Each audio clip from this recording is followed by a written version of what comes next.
বিয়ের পর সেদিনই প্রথম তুমি আমাকে কল দিয়েছিলে।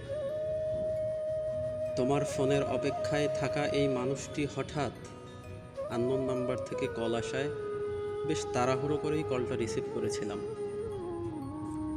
তুমি হ্যালো বলতেই আমার ভিতরে বিদ্যুৎ চমকানোর মতো একটা অনুভূতি টের পেলাম।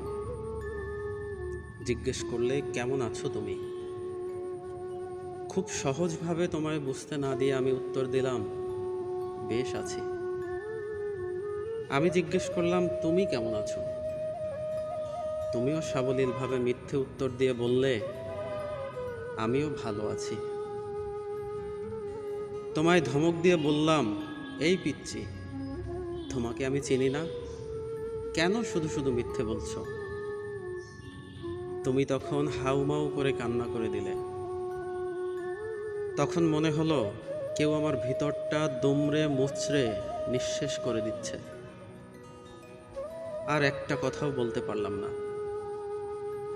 নিজেকে তখন খুব অপরাধী মনে হলো। তোমাকে ভালো না বাসলে হয়তো এই কষ্টটা তুমি পেতে না।